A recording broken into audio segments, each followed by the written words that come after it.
Why does every recipe I try need 18 ingredients, including a jar of something paste I'll never use again, but will sit in my fridge for 9 months? I just want dinner in the oven, fast. That's why I love Blue Apron's new one-pan assemble and bake meals. They send you fresh ingredients that are already chopped. All you do is put it all together and bake. That's it. No chopping, no weird leftovers, just delicious, easy-to-make meals. Get 20% off your first 2 orders with code APRON20. Terms and conditions apply. Visit blueapron.com/terms for more. Hello and welcome back to the Cardiff Central podcast. It was a bit of a slog, but the Blue and Blacks battled past Connacht on Saturday night in a game where even the TMO didn't want to return for the second half.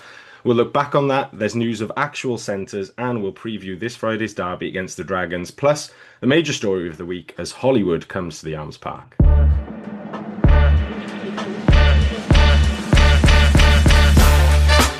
You're listening to the Cardiff Central podcast. Joining me on the podcast this week, we've got Fraser Stroud. Fraser, how are you? Yeah, good. Relieved after the weekend, but yeah, feeling good. Good stuff. Steve Coombs, Steve, how are you? I'm pretty good. I'm tentatively excited. And we got Tony Esposdi. Tony, how are you? I am delighted. Good stuff. Right, we shall start on Saturday night at the Arms Park. Then Cardiff beat Connacht 14-8, finally beating them this calendar year. The game started with a Castleford penalty, but Tom Bowen hit back for another on a try-scoring tally of his after 15 minutes. Then was a long and arduous defensive and aerial battle before Bowen finally scored again from an interception on the 77th minute to make the game safe. O'Connor scored a consolation for Connacht right to the death to take a losing bonus point home in a game that I don't think many will remember for a long time. Couple of 3-word thoughts, which I think sum up a little bit what sort of game it was. Gareth says defence won game. RJ says defence and discipline. Ben says proper arm wrestle. Paul take the win. Joe and Reese both said never in doubt, with a strong hint of sarcasm, I suggest. Nathan said that will do. And Tom and John both said wins a win. Fraser, coming to you first. General thoughts on the game?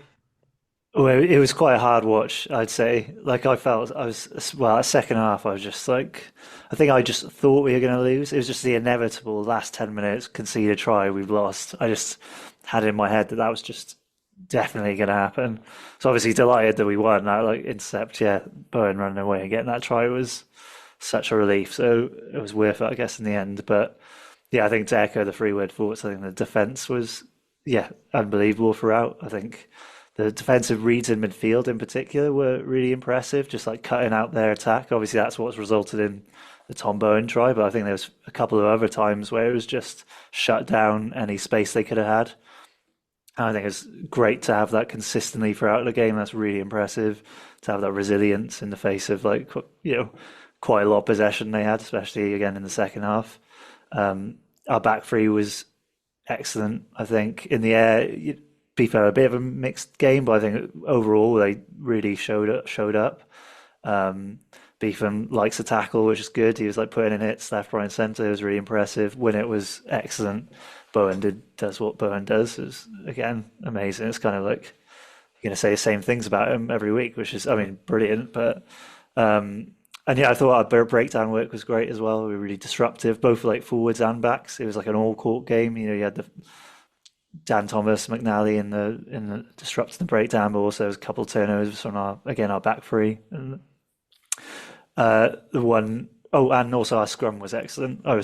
We had genuinely had the upper hand in the scrum, which is rare, I think. So I was really impressed by that. And then the only big caveat I think we'll touch upon is obviously Teddy getting a fairly serious injury, and I think we'll talk about why the attack didn't fire and that kind of stuff. And I'm worried how integral he might be to that, because he's kind of like that forward playmaker, and I feel like he kind of dictates it to a certain degree. So yeah, we'll see how that comes out. But overall, just delighted we got the win. We beat Connacht finally. We can just monkey off our back. It's brilliant. Just very happy about it. Steve, your thoughts?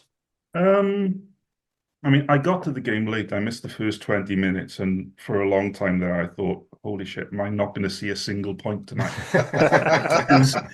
it was a proper stalemate for most of the middle part of that game. And to be honest, I was thinking, oh Christ, the Hollywood guys are here tonight, and I hope they realise we don't just kick the leather off the ball every week. But I mean, after the game, I felt pretty pleased because I think, as a lot of people have already said, we probably lose that game last year. I think we've seen the benefit of putting a bit more work in defence through that game.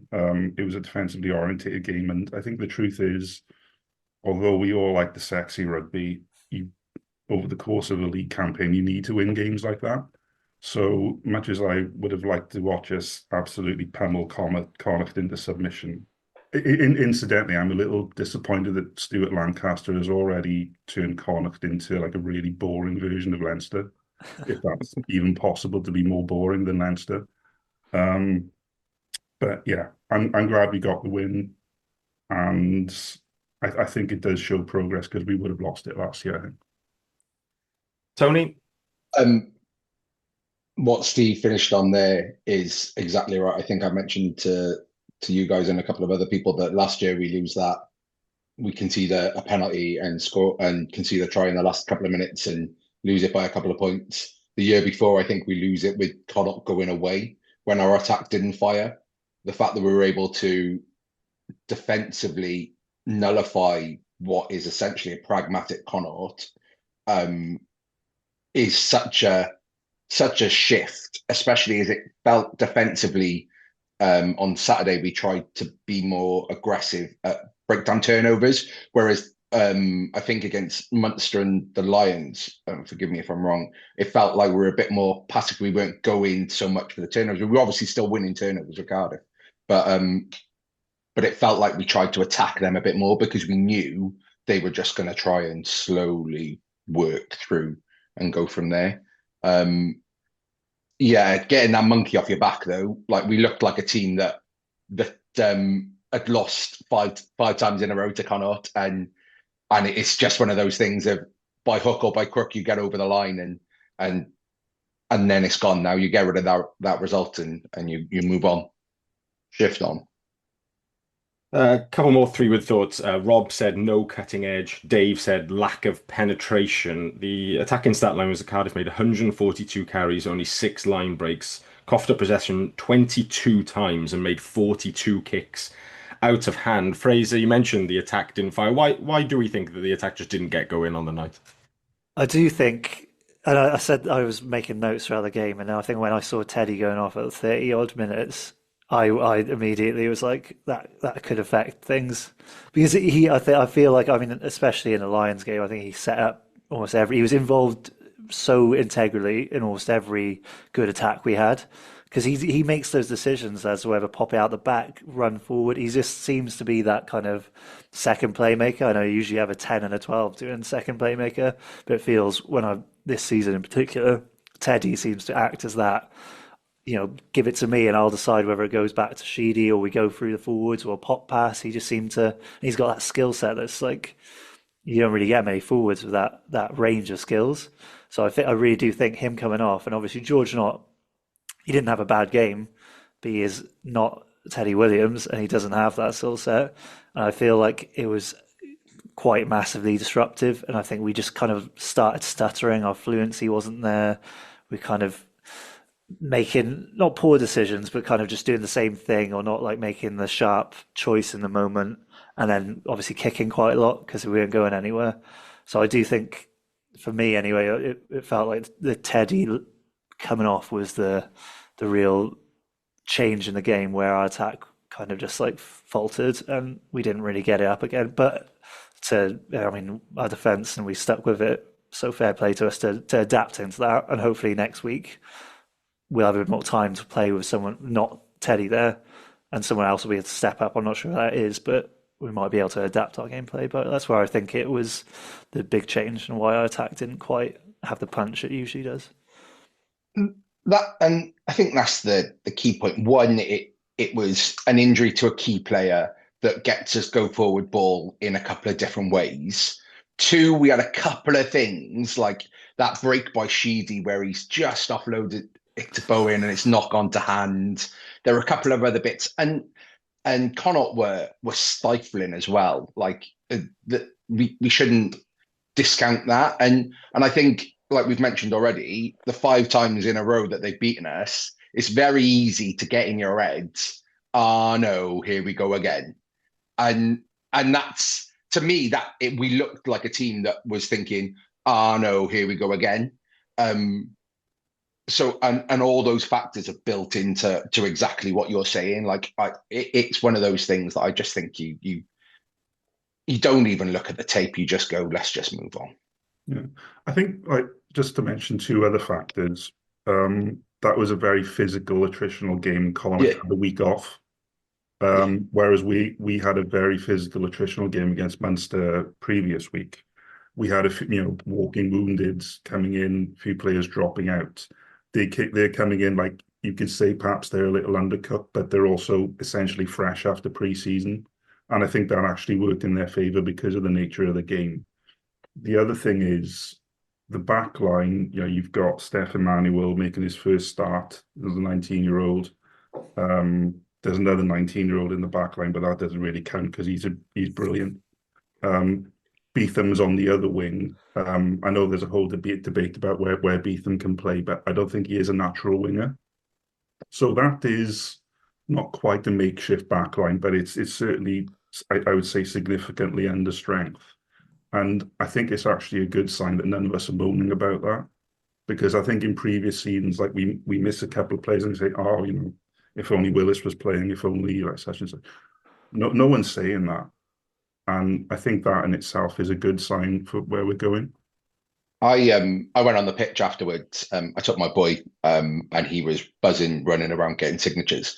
And I saw Harry Millard, and I went, "Oh, I'm amazed you managed to play. You looked like you were limping off both legs and had a broken back when you came off against Munster. You must be like Lazarus." And he laughed and he went, "It was close." Like so, like, the fact he's managed to get through as much as he did, because when you mentioned those 19-year-olds, we had Darwin Lewis to come off the bench. Like, it's because I saw comments when we made those shifting up, like, about those 2 centres that we signed, and people going, "Oh, well, why aren't they promoting through the academy? And isn't that what the SRC's for?" And I almost got engaged, and I stopped myself because I wanted to point out we had Emmanuel at 12. We've got Bowen, Beetham, Winnett, Darwin Lewis in that 23, or just in the backs. Like, it's just like, which is why I didn't get involved. I would just find myself arguing with people who yeah. The reality is, like, not to put too fine a point on it, but if you go through all the teams in Europe, you are not going to find many that are more reliant on their academy than Cardiff. And yeah, I was amazed that Millard played, because he didn't break anything, but he was clearly in a lot of pain. There was a thing before the game saying that they were worried he had organ damage, which, like, apparently he didn't have organ damage and was able to play. But I mean, my guess is because of the way he landed, he must, as a minimum, have severe bruising on his back, and he played with that pain. He's a tough one. You might want to time code that one, because Lee will have to edit that little swear out. I think I would just add, from the attacking game, as much as the backline was smooth and stuff, I did feel like it lacked a little bit of punch. I think we missed, like, a Ben Thomas in there, like a real direct threat. I think the other person we really missed in attack was actually Alex Mann. Ben Donald did a great job at blindside, but Mann has developed this sort of innate ability, like Ray Lilo-esque almost, to, like, beat the first man every time he gets the ball with a bit of footwork, and then follows that up with a bit of punch as well. And it felt like, particularly in that first part of the second half, we were just going side to side a lot and ended up looking to make miracle offloads or miracle chip throughs where we weren't quite breaking down Connacht. But overall, can't complain with a win at the end of the day. Rob's 3-word thought was that it secured a turgid victory. Steve, you mentioned about we would have lost that game last season. We've been treated to a lot of very good rugby at Cardiff over the last 2 years, but is there an acceptance that, if we're going to make it to playoffs, we're going to have to grind out results like this on occasion? Yeah, I think that's the reality. I mean, if you look at games in the URC, over the past weekend. I think we've improved and we're in a pretty good place. But there are a lot of good teams in this league. That's the reality. I mean, I'm critical of the URC in numerous ways, but the quality of the teams in it, it's going to be tight. I mean, Edinburgh look strong and look physical. I thought there's a lot of criticism of the Scarlets after last Friday night, but I thought the Storm was an absolutely remarkable team. There's a lot of good teams in this league, and there's a lot of physical teams, and games like that are going to happen where you have to dog it out. We've mentioned Teddy Williams briefly earlier. It appeared to us watching it that it was some kind of fracture dislocation as he landed from a line out in the first half. How he manages to sort of stay in the maul and then hop off. I think you'd have heard my screams from across the ground if that had happened to me. But Cornel Van Zyl said after the game he's gone to hospital. He's set for a significant time out, you would imagine, potentially the rest of the season. Tony, I don't know if it's possible to sort of really sum up just how big of a loss he is, but also how do Cardiff go about trying to fill that gap as well? On the second bit, I've no idea. But on the first bit, it's telling, like, you could probably go back until the start of last season. But I think from then, every time we picked a team sheet, we've inked in McNally and Teddy. Like, that's how important those two have been, that partnership.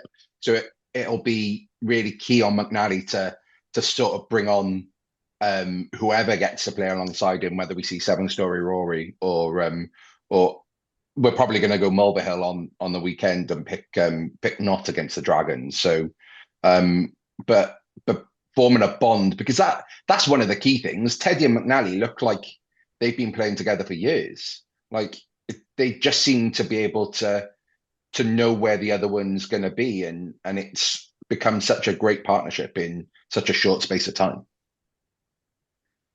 Yeah, I suppose Ben Donnell's the other person who might come into that equation a bit more then as well, out of necessity more than anything, because we do only have sort of 3 fit senior locks there.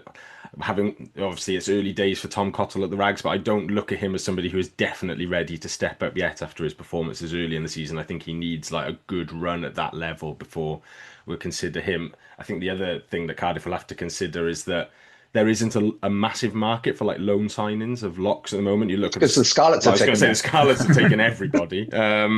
But they're struggling to find lads, and we've managed to pick up 2 centres, as we'll discuss a bit later. But there's not going to be teams that are readily letting locks go out, I don't think, at a massive rate. Steve?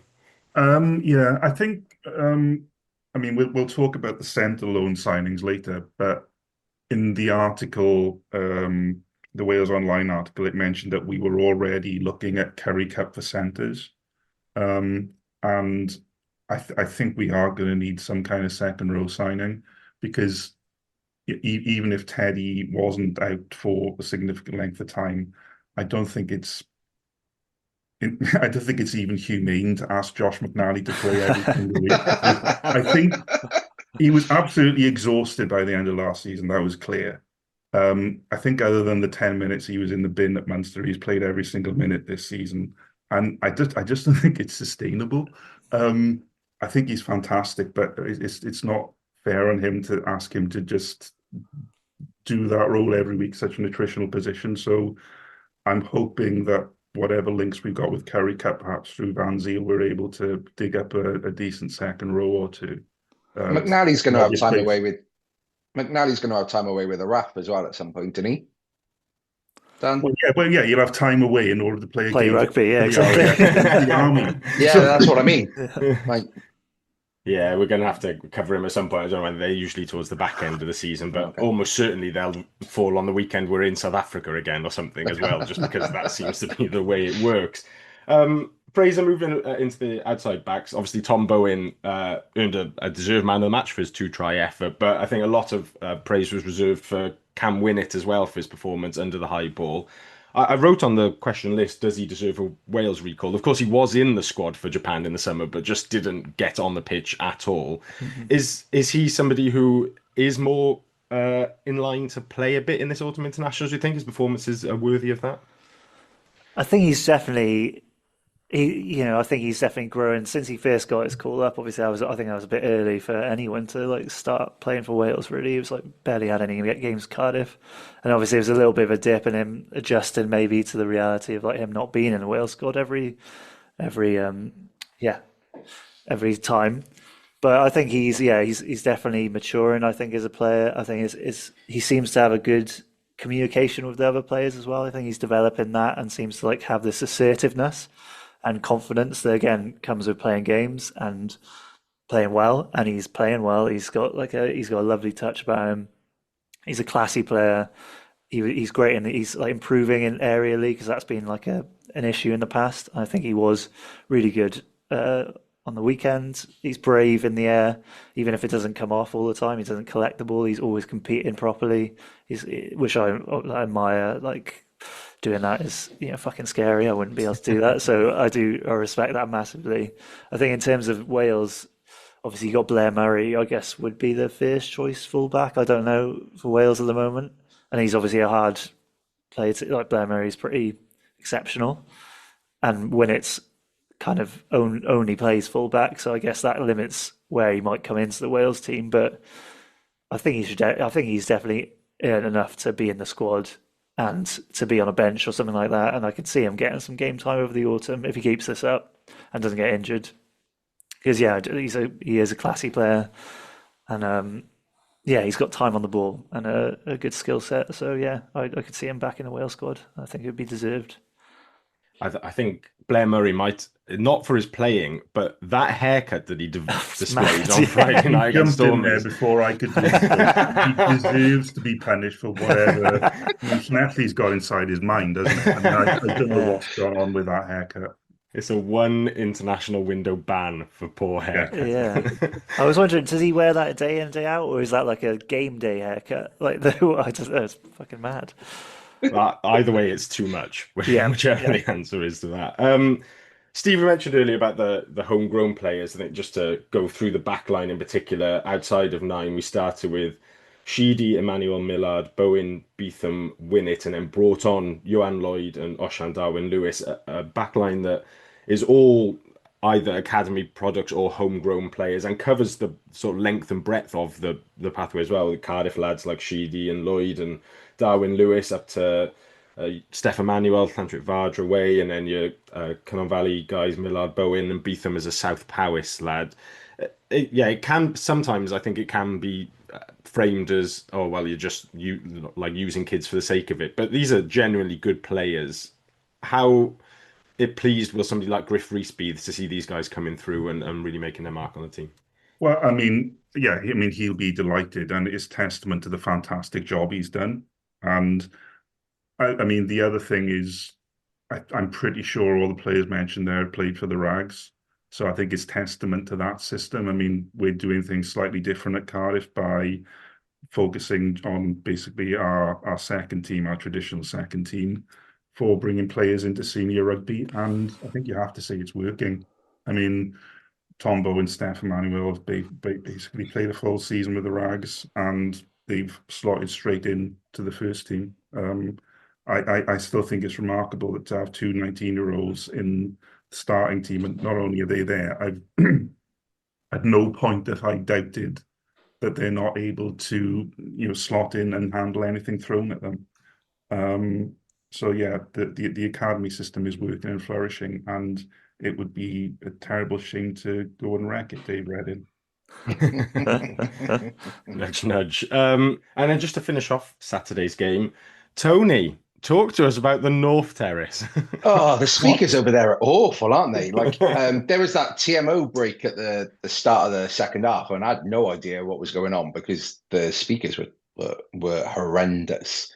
I am pleased I was over there though, because I did see Martin Ryan and his Hollywood chaps. They quickly got scared away when a student let off one of those fart bomb things, and everyone scarpered, and they seemed to disappear into a box. But yeah, it was really good. I had my boys got a season ticket for the first time this year. So, but a load of his mates were there for someone's birthday, so we disappeared over onto the north. It was an interesting thing. I don't think. Sorry, Steve. How costly that fart bomb could have been. Wow. Yeah. Yeah. I swear the concrete's different over on the north. It affects your feet more. Yeah. Before we move on from the Connacht game, though. The tinfoil hat The is hat's back. back. So if you look at, I'm just going to talk about Tom Bowen's tries. If you look at Tom Bowen's try when Sheedy was on, the cross kick, it's beautiful cross kick. He catches the ball, he steps inside, and then he veers back out a little bit. So he's further away. Sheedy did make the kick. But for the second try, where Sheedy's not on the pitch and Johan Lloyd is on the pitch, where does he score? Right under the posts. I'm not saying that it's a conspiracy, but the facts are the facts, guys. That's true. Anyway, For people who are listening and not watching this on YouTube, it's amazing the work that Tony's put into making that hat. I mean, my wife has laughed at me so many times, so have my kids. Like, what is that? Why is that there? So, yeah. Well, that was Tony's tinfoil hat corner for this week. Although I may come out later again. I'm sure there'll be something. There'll probably be something on the rag side. Can I have a Met Office corner? I mean, Steve, I am forcing it in. Like, I'm making it my corner. And just one last note from me about congratulations to the guy stood behind us on the South Terrace, who had Tom Bowen first and second try scorer a pound on at 50-1, who was absolutely gutted when he spilled that chance in the first half, but I'm sure delighted about an hour and a half later when he finally did score the second try of the game, the longest bet wait ever. Did one of those guys have like a bit of a mullet? Oh, he was stood behind, so I was only listening, earwigging rather than actually. I think you were probably just a couple of rows in front of me then. Yeah, he was.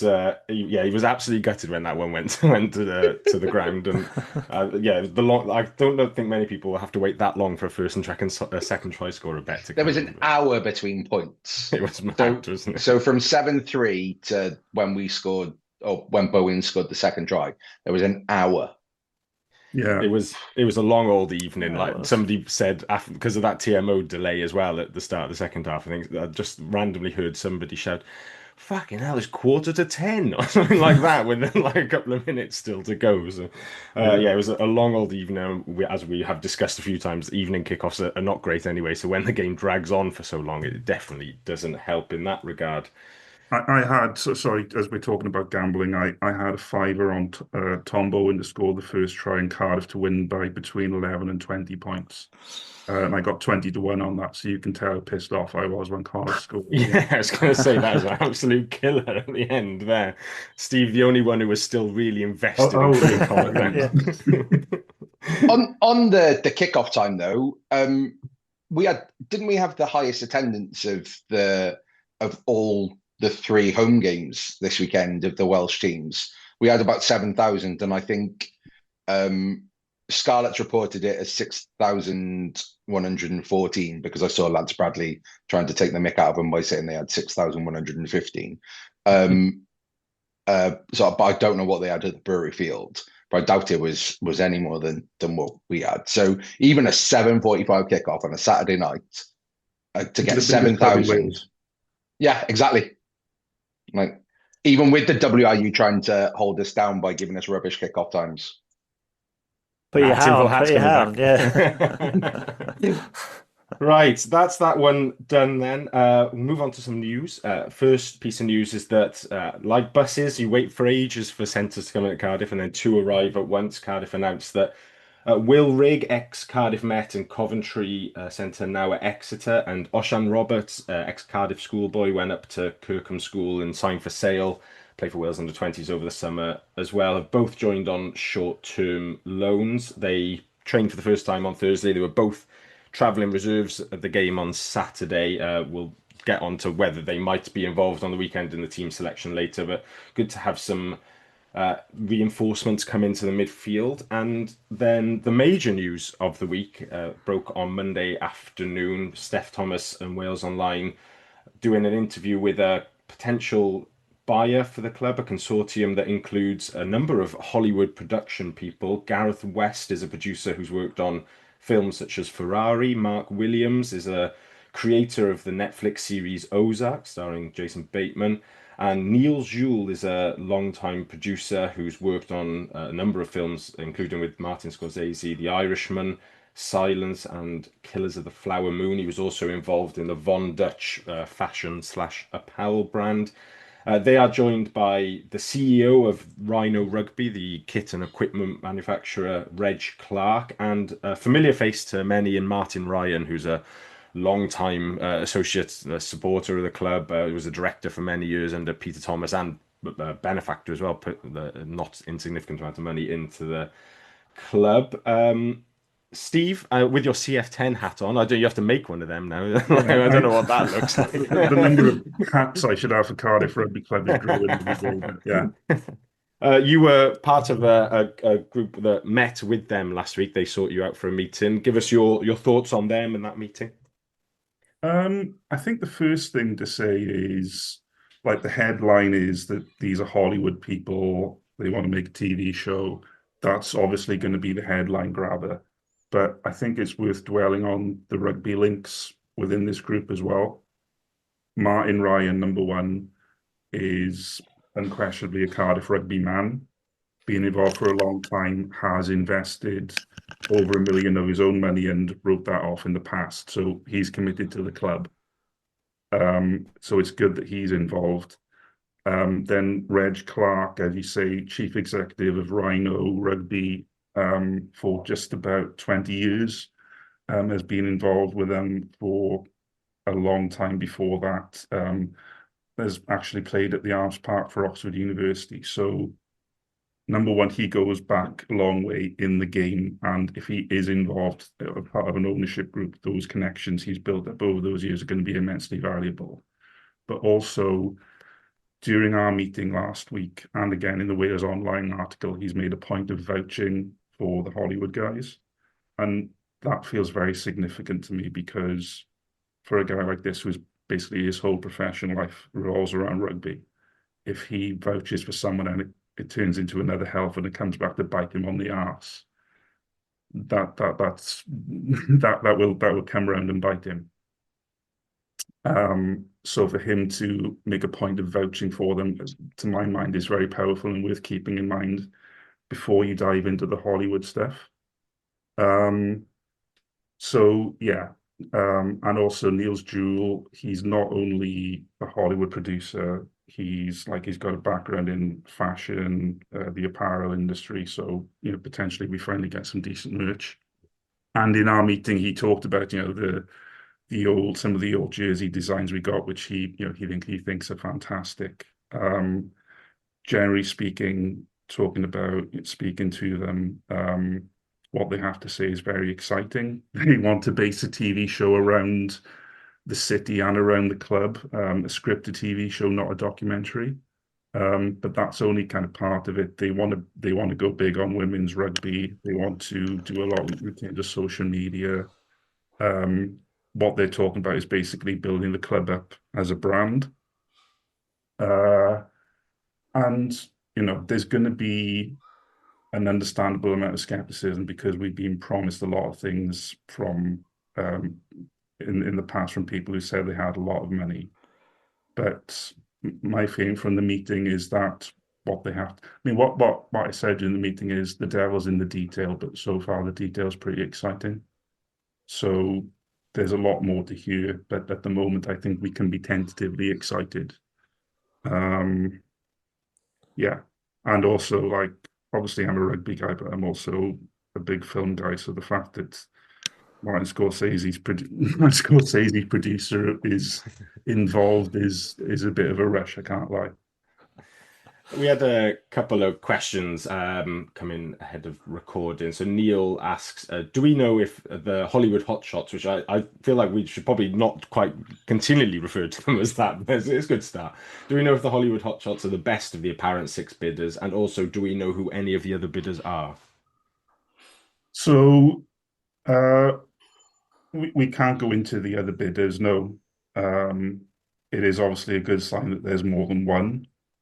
What I think is probably very significant is during the meeting, it was pretty clear that they are not necessarily big fans of the WRU's optimal solution in terms of the amount of control the WRU are asking for. That I would expect is likely to be a problem with anyone coming in to invest in any team. I mean, the idea that, okay, you put in all this money and we make all the rugby decisions, I mean, it's not going to go down well with many people, is it? But they're kind of opposed to that. They made that pretty clear. And I think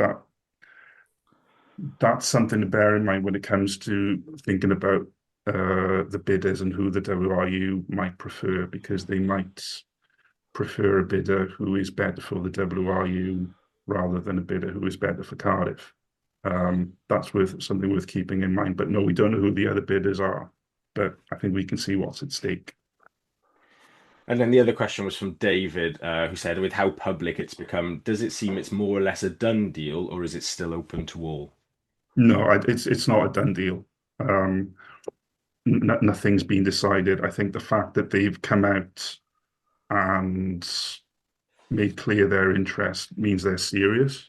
I suppose the other thing to mention here is when Halford Capital were announced, the F10 basically from day one were trying to get a meeting with them, formal or informal, and we never got it. Halford Capital throughout their reign were pretty aloof, hard to pin down. These guys have already met formally and informally. When they went to the game on the weekend, they were like mixing with normal supporters in the stand and dodging fart bombs rather than just hanging out with executives. That, I mean, it's like saying they're already more visible than Halford Capital isn't saying much, but it is a very good sign. Yeah, I think it's just worth re-emphasizing that the article with Steph and the interview there and stuff is all the consortium themselves. They've done it off their own back. It's not with the club. It's not with the WRU. It's just them putting their name out. The club haven't announced anything. The WRU haven't announced anything. This is these guys basically making it clear that they're serious. Fraser, from a sort of general supporter point of view, do we have a lot of cautious optimism after what happened with Helford, or do we have to try and shake that and be excited about these things for the future of the club so that we don't just end up in WRU ownership forever?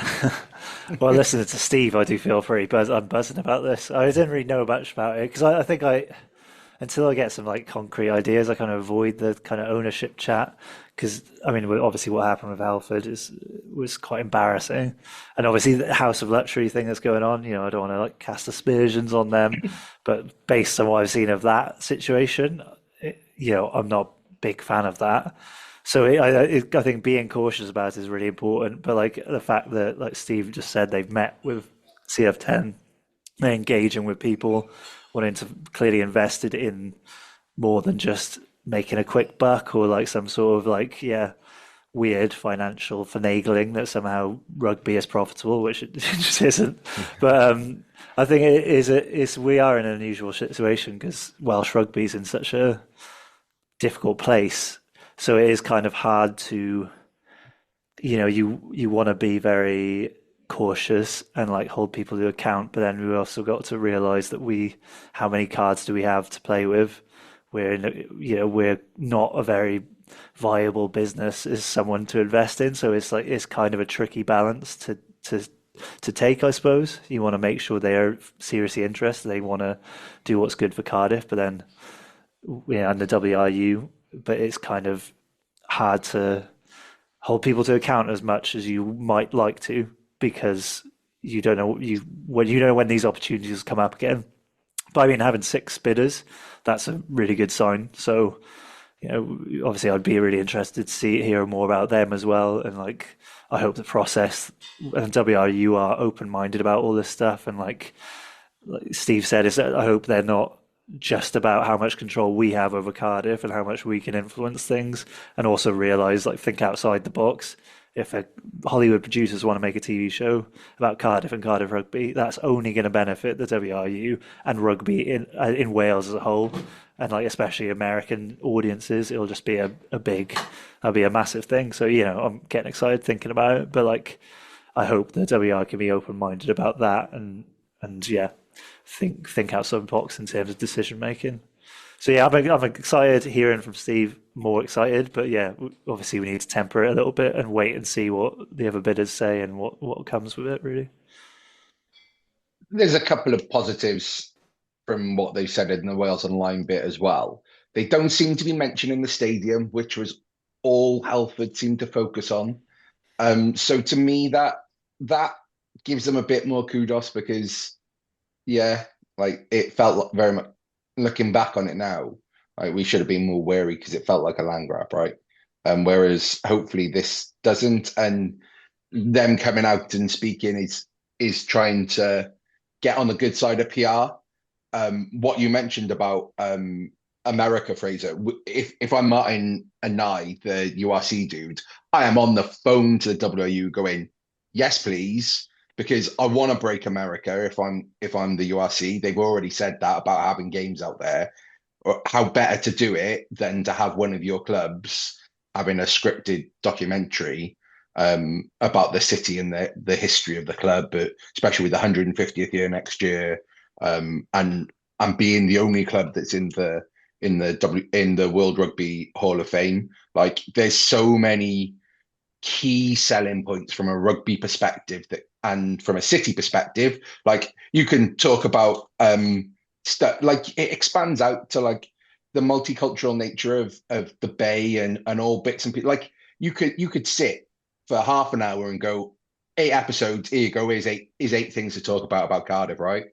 And you could probably get away with only having the rugby team in one of those episodes, because there's so much about the city. We're so lucky to have the like.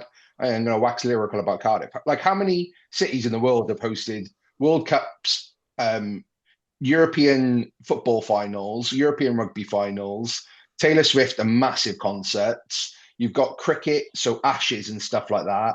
You've had Eisteddfods, you've had wrestling, you've had so many different things in this city that we are so lucky to be in and have. I think sometimes there's some fatigue as well about how lucky we are to be Cardiff and to be us. Like, and that seems very big-headed, but I think there's an element of forgetting how lucky we are for this city. A couple of things to pick up on there. I'm going to get told off now. No, you're not going to get told off at all, actually, Tony. Something they actually did stress in the meeting was that they believed other bids were, in one way or another, revolving around the land, and the potential of getting involved in the stadium redevelopment, which would be potentially an exciting development in itself, but that's not their focus. And also, like, listening to Tony there, it's a reminder that feeling I had listening to them during the meeting last week was, this is so different to listening to Welsh people, because in Wales we tend to talk things down. A lot of people in Wales have a fatalistic nature. We talk things down. That is not really in the DNA of Hollywood executives. Okay, they talk things up, and when you start talking Cardiff up in the way that Tony just did, there is actually a lot to talk up as a club and as a city. I mean, if you think of the Wrexham example, the reason the Wrexham has worked so well is because they have authenticity by the bucket load, and that documentary focused in on that. Cardiff Rugby Club has an enormous authenticity. When you step back and look at what we've got, the history and the community links we've got, we are, maybe we're not in the golden age at the moment, but we are the real deal. To paraphrase a quote you made earlier, we are massive. So absolutely. I look forward to episodes on Ninja, Toy Mike Trev, he's gone now. And the Welcome to Cardiff guy.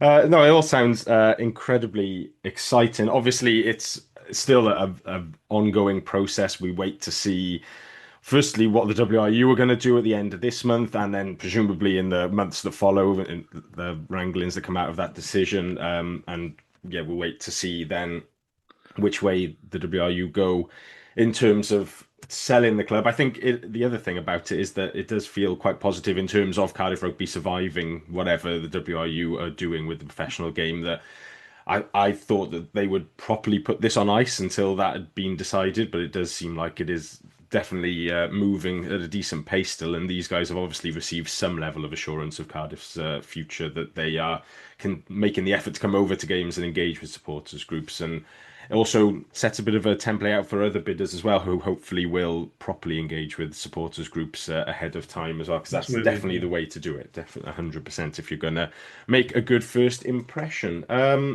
Right, we'll go on to Rags Corner then. Obviously, no game last weekend. There was a Wales under-20s training weekend, as it turned out, which is why there was a random break in the middle of the SRC season. They do return to action this weekend, though.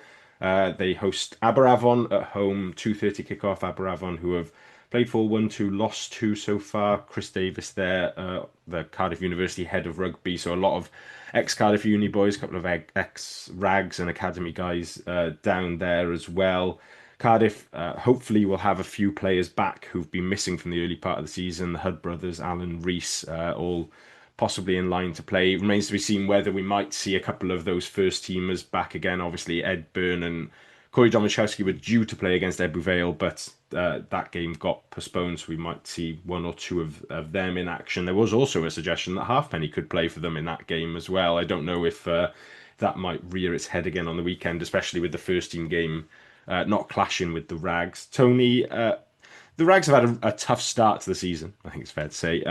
Obviously, winning isn't the be-all and end-all for them, but they do need to sort of pick up a result here and there, and they've got 2 home games in a row now. It would be the ideal time to get that season going.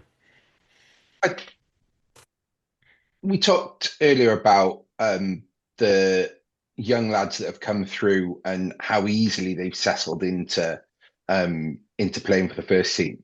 And that's because the Rags have been successful. They've won games. So I think it is important that we start getting results. I have a feeling we always tend to be quite a slow start anyway. It's just we pick up results. But we haven't played well in the 3 games we've played. Ebbw was always going to be tough, especially missing the players that we were. It's really important we lay down a marker now, because I think Aberavon are 2 places above us. So we can make a decent jump up the table, especially with a game in hand. So yeah, I would be surprised if Halfpenny played, because we've got is it Crip that was lined up to play 15 against Ebbw before that was called off for not having posts. So I would expect him to play again, but yeah. Is it Crimp, I think, with an N? Crimp. Yeah. Crimp. And the other piece of Rags news then is that they've announced a game against Pontypool, a week Saturday, will now kick off at the slightly later time of 4:25 p.m, which is a double header. We all love a double header, so that'll be linked up to the Edinburgh game, of course, for the first team later that evening, and it means that there's not a 4-hour delay where you're just sort of waiting around for the game. So that's positive one to come out of there. At this point of the pod then, if you're enjoying what you're listening to, please feel free to like and subscribe on whatever podcast platform you're listening on. If you're watching us on YouTube, like the video and subscribe to the channel, as well as the Global Gainline channel, where all of the other pods in the Rap family go out. Season's probably back underway now as pods going out left, right and centre. We'll finish our pod this week with a look ahead to Cardiff's game on Friday night. It's the first Welsh derby of the season for the Blue and Blacks, who make the short trip over to Rodney Parade for a 7:45 kickoff on Friday evening. Dragons struggling once again, drawn 1, lost 2 so far this season, including a 49-0 defeat against Glasgow on the weekend, although it was a much changed side that went up to Scotland. There was some pre-season hopes that they might be a bit better with a more settled coaching staff and a number of additions, including about half of the Cardiff squad from last season, but hasn't quite worked out so far, where they should have beaten the Sharks at home but just couldn't quite get over the line, and then the 2 heavy losses. Cardiff, of course, on a lengthy run. It's coming up to just over 10 years now since we last lost against the Dragons in that European quarter-final game, where, as we were mentioning off air, there was Tavis Noyle in the centre and all sorts of shenanigans going on. But we're 19 in a row in all competitions, 20 in a row in the league now. Fraser, with this game, is there a sort of part of us that thinks we actually do need the Dragons to get good to make this like a proper rivalry again, or are we happy just battering them every season? I mean, no, it's always nice to batter a team, so I know, especially Dragons. I mean, to be fair, like the ones I've gone to, they've been kind of close. I mean, obviously there were some of them that have been we've just like steamrolled them. I think Arms a couple of years ago we absolutely battered them, but they can be they've been like a couple of scores in it. Not it's been pretty spicy, like regardless of Dragons being shit or not, because obviously they're shit basically every year. But they do. There is still that needle, and there's always a little scrap. There's always like some issue going on between the players. So I think I still enjoy them, and obviously if we keep winning them, I'll be delighted. But it would be nice if Dragons did get a little bit better, just to add a bit of jeopardy to the match. But I mean, I don't really care that much about it. And I thought Dragons were looking a bit better this season, but after that Glasgow result, that's pretty damning. I know Glasgow are good, and obviously, were the champions last year, a couple of years ago. But anyway, hard result, but to get nilled in that fashion is pretty shocking and kind of indicates have they really progressed much at all after kind of a good show against the Sharks. Obviously, they didn't win it, but got a draw and then not too bad against Ulster, but pretty heavy defeat. So, I mean, I want to pretend that I'd be happy with a tight game and Dragons getting better, but I'd be delighted if we just batter them again on this weekend. So, either way, I'm happy basically. Steve, to list the sort of ex-Cardiff players in the squad, they've added Dylan Lewis. They already had Matthew Screech. They've added Seb Davis. Mackenzie Martin is on loan from us. We don't know if that means he can play or not. I think the expectation is he is available to them, but whether he actually makes the team or not is then another question. They've got Thomas Young, Harry Beddle, Shane Lewis-Hughes, Tina Stabia, of course, a fly half now as well. Is them having so many ex-Cardiff players a help or a hindrance to this derby? Putting the rags in drags, aren't they? I mean, it's hard to tell because I mean it's wrapped up in the psychology of the Dragons for this game anyway, because I'm sure the Cardiff players, ex-Cardiff players involved, would want to put one over on us. But that could easily go the other way, and they become demoralised if they go a score or two down. And I think that'll go for the whole of the Dragons team, where they are absolutely from the first minute going to throw the kitchen sink, the dishwasher, rest of the kitchen at this. They'll be desperate to win this game. But because they've got such a losing run against us, and also generally, they go a couple of scores down, then their heads will absolutely drop. So, yeah, it could turn into a big plus for them, but I don't know if it's a policy to keep signing ex-Cardiff players, but if it is a policy, it could easily just kind of come back to bite them as well. But yeah, it's definitely a banana skin because we have whooped them a couple of times, but generally these are close games, and it probably will be on Friday.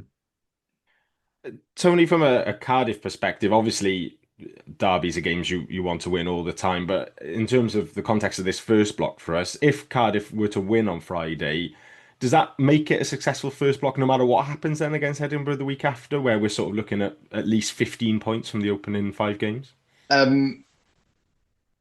I guess on paper, yes, but win your home games, beat the Dragons is a general good rule of thumb. Haven't we won a home league game at Dave Parade more recently than the Dragons have, by the way? Quite possible, I think. Because we played there during COVID. That just popped into my head then.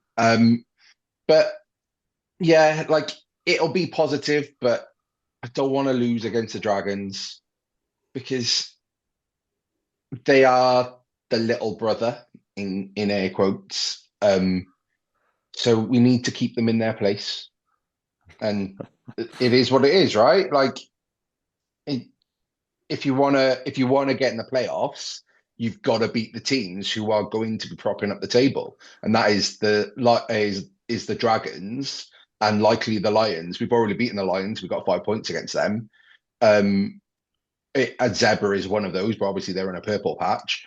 Dragons are going to come out all firing, like Steve said. So got to be switched on from the start, 10, 15 minutes. Keep that scoreboard ticking over. So it's really important that Ben Thomas comes in and kicks well. We take every opportunity to score points every time we get them. And that's how you break them. And then once you've broken them, that's when you put your foot on your throat and you keep it there. They're going to have another purple patch at some other point in the game, but you just need to make sure that in that key first 20, 30 minutes, you've got that scoreboard ticking enough that when they do have a purple patch and they come back into it, and we're bound to have a yellow card at some point, that doesn't punish us and make us chase the game even more. I think the ref we've got on the weekend is the one who was the Lions game last year that we won 20 points to 17 and was basically trying to play until the Lions scored. So it being disciplined against them, because they, like Shane Lewis-Hughes and Seb Davis, they are bound to do something. Seb Davis is a walking yellow card, right? So we cannot let them drag us into the type of game they want to play. We want to play how we want to play, and that's it, right? I don't know how else to say. I was listening to the Dragon's Lair pod of the Rat family and doing some opposition research, and they were obviously desperate to win this game as their biggest game of the season. They mentioned something interesting though, which I didn't put on the running order, but just as a quick question to ask each of you. Their feeling was that we are, as Cardiff fans, we didn't care about this game at all. Like, we don't see Dragons as our biggest rivals at all, and we're sort of saying that they think 99% of us would see Ospreys as our biggest rivals. Fraser, who do you think our biggest rivals are? I'd say Dragons. Yeah, I like going to the Dragons. I know there's a lot of criticisms how exciting they are. There is always a need on. There's a bit of heat between the teams. I think Dragons, for me anyway, that would be a bigger game than Ospreys or Scarlets in terms of a derby. This is derby, yeah. Dragons. That's what I do think it might be different for each person. Steve, who do you think? Toulouse. I think they've currently got the crown of the biggest team in Europe, but they've only got it temporarily. All the Turks, but that goes without saying. Tony?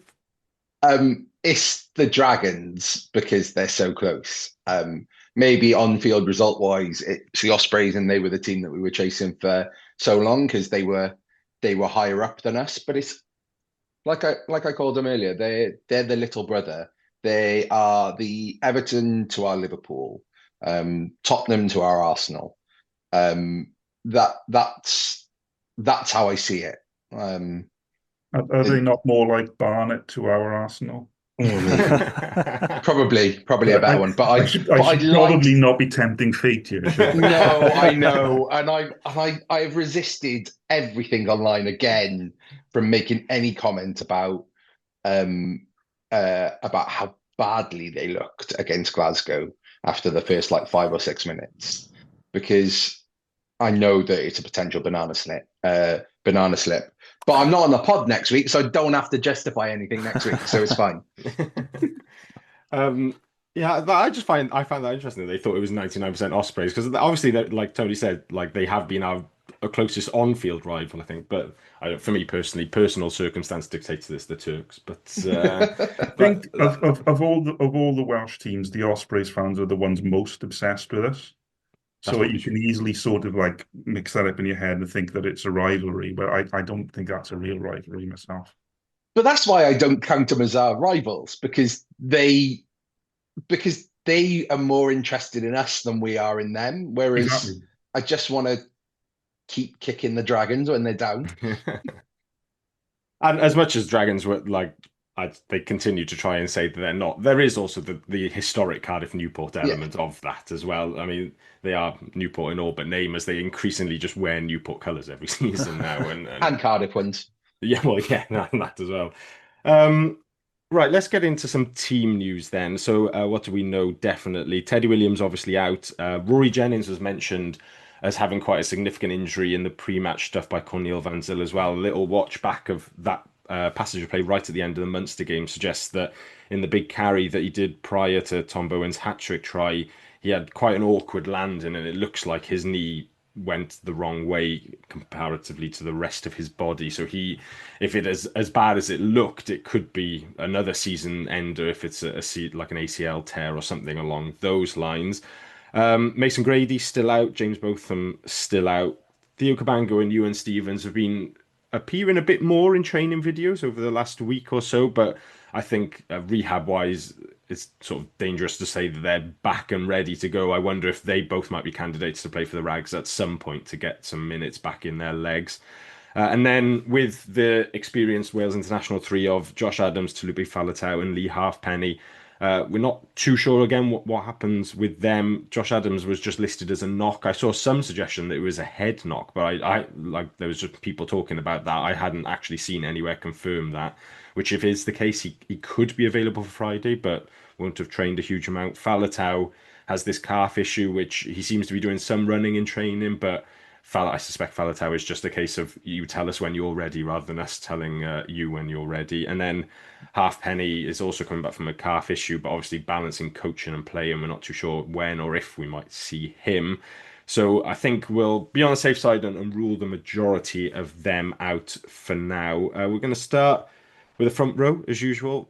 Fraser, quite a lot of players available now all of a sudden in the front row. We've got Byrne and Domachowski back on the loose head side with the incumbent Southworth and Barrett. There's a question of whether Evan Lloyd comes back in with Hughes and Belcher being the hookers for the last 2 weeks. And then Azarati, Sebastian and Wainwright on the tight head side. What are you going for as just starting three at Rodney Parade? I'd probably stick with it was like Azarati, Belcher and Southworth, right? Who started against who started last week. So I'd probably stick with them because I thought I was really impressed by the scrum. I thought we did really well. We had the upper hand against Connacht, and and then when Jav and Sebastian came on and Reece Barrett, it was fine. David Hughes played well. So yeah, I'd stick with the same starting lineup: Azarati, Belcher, Southworth. I think they played well. They deserve to stay on. Tony, second row wise, you mentioned the Mulvihill rule earlier. Is that being invoked with not coming in to replace Teddy? Mulvihill rule always.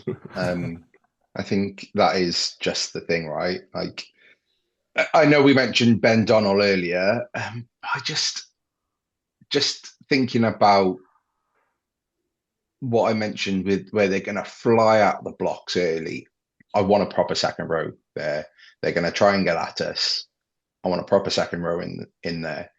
We can always shift stuff around if things are going on, but just carry and shift. So. Steve, do I need to say who you want it in at the second row? No, I've written McNally and okay, that's fine. Steve, the back row then, obviously Alex Mann didn't play last week, but he was out doing the warm-up as a travelling reserve, so we assume that's just, I wonder if that's like a WRU invoked Team Wales rest week potentially involved there, or whether we just decided he needed a week off. And then the other question in the back row is Basham also under the Mulvihill rule? Dan Thomas was excellent last week, but they might have kept Basham for this one potentially. I think that's probably the policy. Yeah, I think you absolutely go Mulvihill rule with Basham. Not just an ex-Dragons player, but an ex-Dragons favourite. It's the sort of situation where people tend to have a blinder, so you absolutely play him. Alex Mann, it's a Welsh derby. You bring on the master of shithousery. Definitely comes in at 6. If Faletau's available, then obviously that's a no-brainer. Otherwise, Alan Lawrence is once again on a roll, and I doubt any of us would have a problem with him starting at 8 again. Van Ziel's, I saw some comments from him about how if Wales were to pick Faletau and he hadn't played any minutes, then he's the sort of player that would be good to go. And I just read that as he ain't ready yet. But Alex Mann, the shithousery, is exactly what I mean with Seb Davis and Shane Lewis-Hughes as well. You just have Alex Mann just every ruck or maul, just needle Seb and Shane Lewis-Hughes and just wait until they're at that level where they do something stupid, which is what every team did to us when they were in our teams. I think McNally's going to have a job on his hands just keeping Man and Tane Basham not getting yellow cards. Like, whoa, no, stop. But, yeah. He comes out with them on like a proper leash on each side. Like, oh, there. Yeah. Steve, is there obviously, like you said, Lawrence is on an unbelievable run. I think his stats from last week were 25 tackles, 22 carries, which I mean, that's an unbelievable stat line. He did, though, go down with like some sort of hamstring cramp and stuff during the second half. Is there any sort of suggestion, maybe on a 6-day turnaround, that Basham goes in at 8 if Faletau's not available, with Thomas staying at 7, just to give Lawrence like some sort of chance to rest his legs? Or do you think he's the sort of player who can just go week after week? He's the sort of player I'd back to go week after week, actually. And I think, you know, compared to other teams in the league, we probably still do lack carriers, and he offers that. And it's the kind of game where having as many carriers available could be really handy. I think it will be an attritional game. I don't think it's going to be a blowout. So yeah, I would, given the choice, I'd play him this week rather than next week if he needs a rest. And seeing the way he's performed over the past season or so, I don't think he needs a rest. I think he's the sort of player who flourishes on playing every week. Fraser, then, I sort of Mulder and Sheedy I've got remaining at 9 and 10, like pretty settled there. Into the centres, though, I don't think there'll be much argument that Ben Thomas comes back in at 12. I wonder, though, at 13, we know that Millard was sort of touch and go prior to the game on Saturday, having been absolutely munched at Munster. He still played very well, but I fancied that he looked like he was struggling a little bit in the last few minutes of the game. Is there an argument that with a full week's training, one of the new boys does come in at 13 for this one? I'd probably still stick with Millard if he's all right. If he's like, if he's honest with the medical staff and he can get through the game, and it's not going to be like detrimental to his long-term fitness. I guess that's the thing, is like planning for the season. Millard's definitely R13, right? We want him to remain as fit as possible for as many games as possible. So if there's genuine a risk as to his injury, then yeah, I wouldn't mind. I mean, maybe Will Rigg coming in. He seems a more experienced player, but I think if Millard's saying, doing all the right things, showing the staff that he's fit and he's going to be fine moving forward. I think Millard's been like standout player this season so far. He stepped in last season at 13, and then this season he's been just given that mantle. It's like, yeah, you're now R13, and he's really stepped up. And I've been really impressed defensively, attacking. He's just been brilliant. So I think he's a crucial player. So I'd stick with Harry Millard if he's fit. Yeah. My only question is similarly to Alan Lawrence, right? Like, he's played a lot of rugby. He looked broken. He looked broken after the game. Do we slot someone else in because we need to make sure we win our home games as well? That would be my only question is do we give him a week so he's firing for the Edinburgh game? But I'm often swung easily, so just a thought. I think, because I mean, we've talked briefly about the new centres, but I think Will Rigg is potentially a really exciting signing, because if you look at what Exeter fans have to say about him, I don't know whether they were furious when they're really unhappy about him going out on loan. He seems to be really well regarded over the bridge, and also if you look at the type of player he is, he gives us potentially something we don't have at the moment, which is a guy in the three-quarter line who is powerful, and if we need to, we can just send him up straight and scatter bodies, which only Mason Grady's really the only player we have in the back line who can do that. And of course, we know his injury problems, and I think I'd like to see Will Rigg definitely in the 23. I mean, I'm going to assume that a week is long enough to get him up to speed. I'm not sure if it will be, but for argument's sake, let's say it is. So I'd like him to be either on the bench or potentially starting. But with 13, it may also depend on how fit Josh Adams is. I mean, if he can come back in on the wing, I kind of wouldn't mind seeing Beetham playing 13. But then I don't know how fit Josh Adams is. For argument's sake, maybe we should rule him out.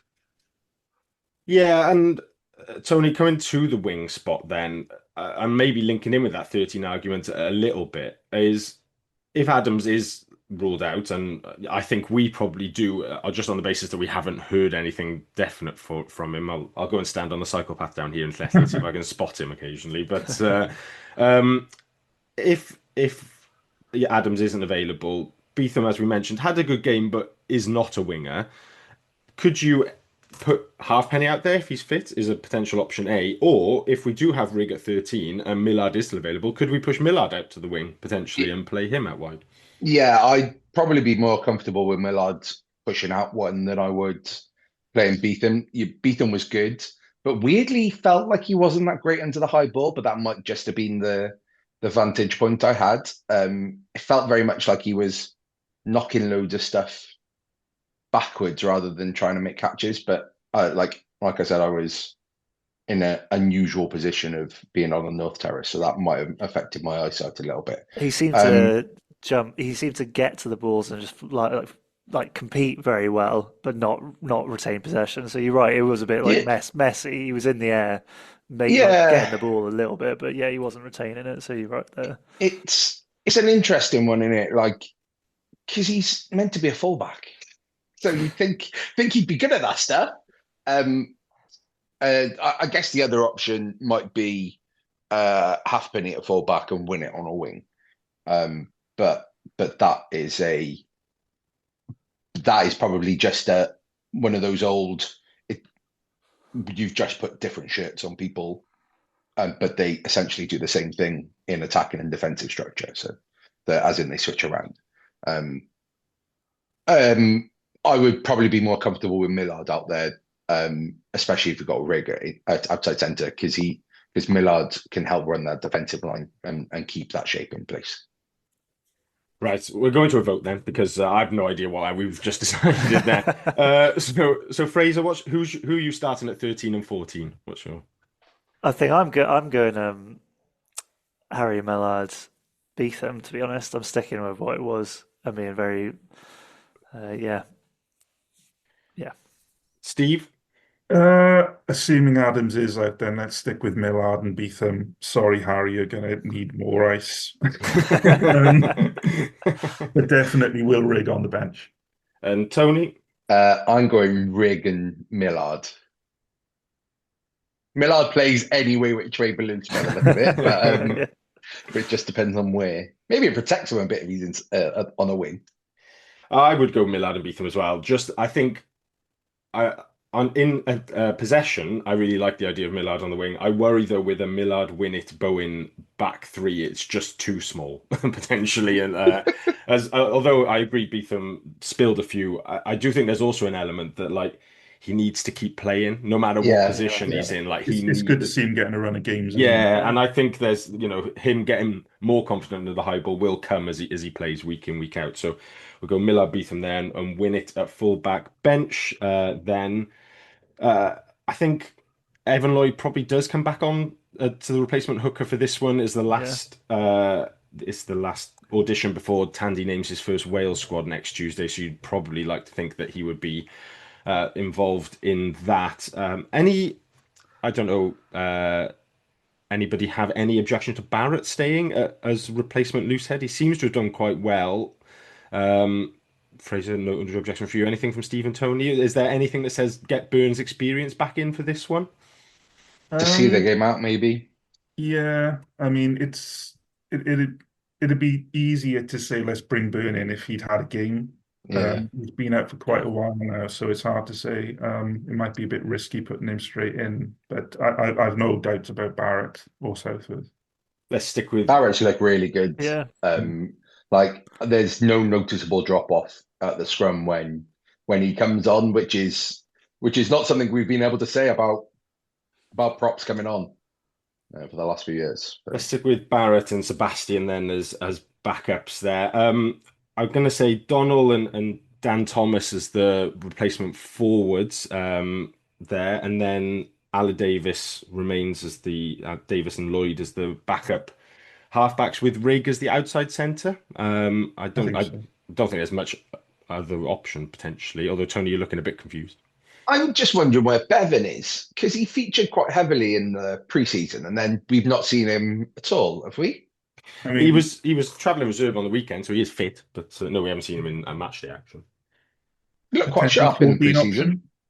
Not the 14 option. I Hey, mean, Gatlin thought so.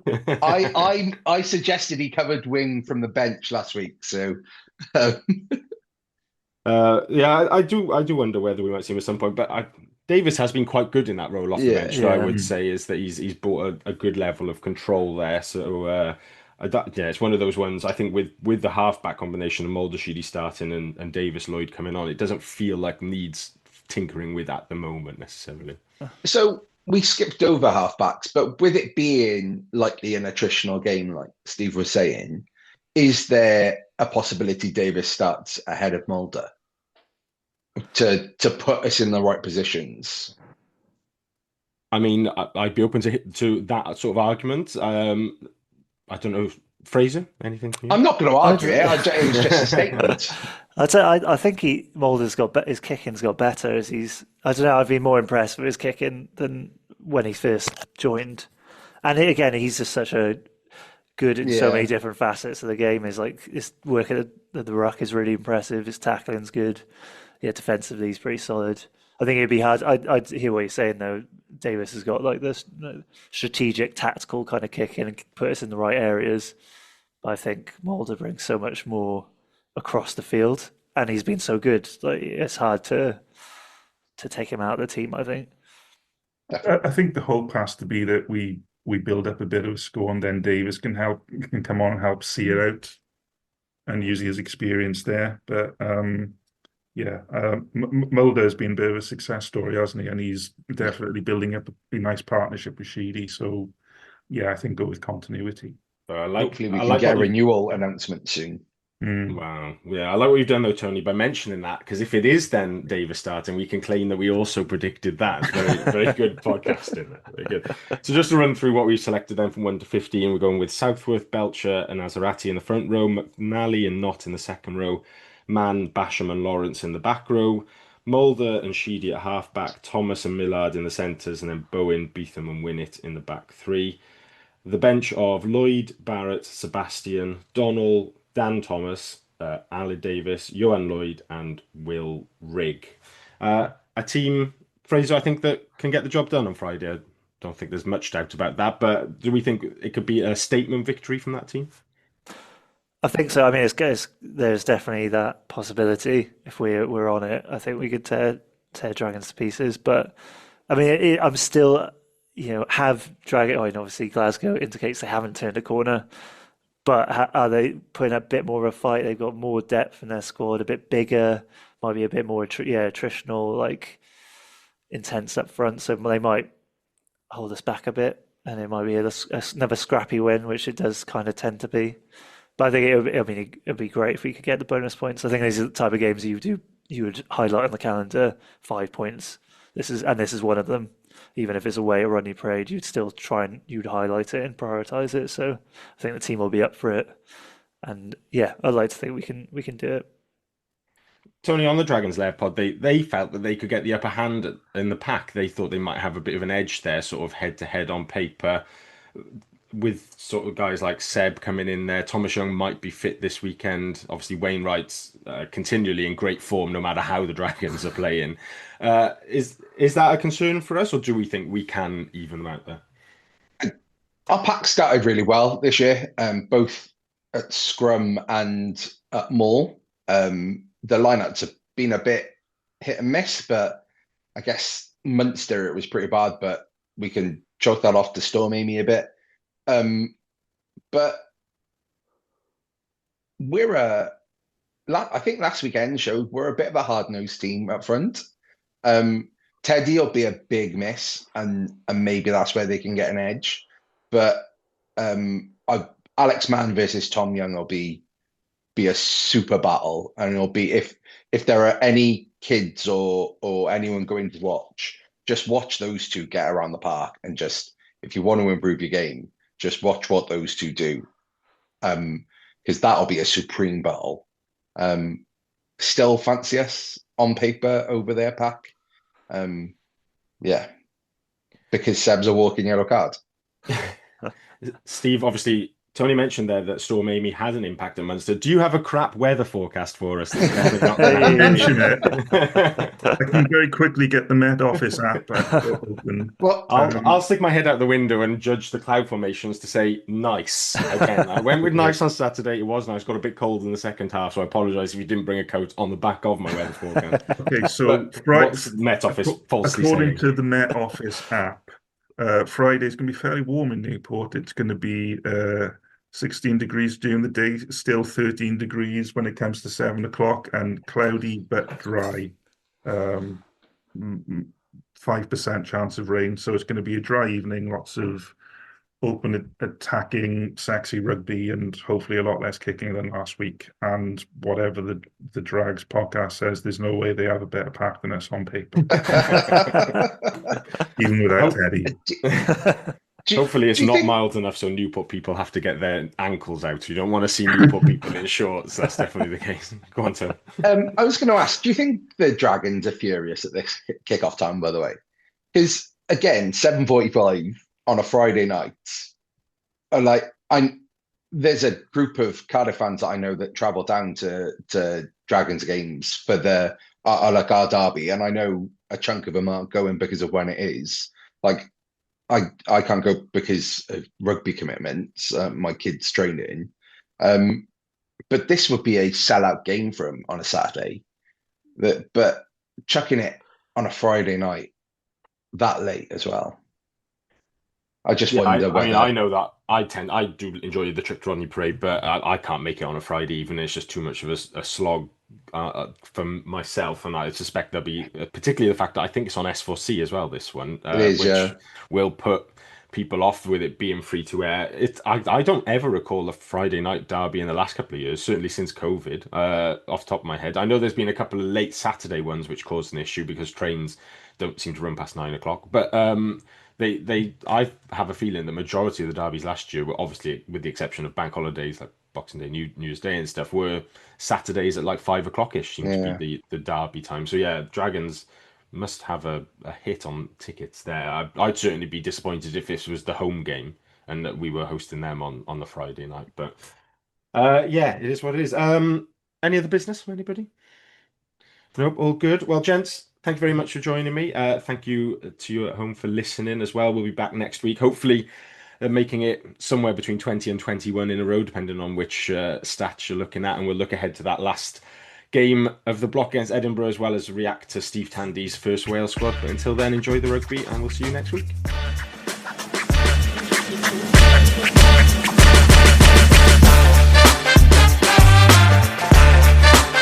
That was the Cardiff Central Podcast. Please rate, review and share us on socials if you can, and join us again next week for more of the same. And until then, enjoy your rugby.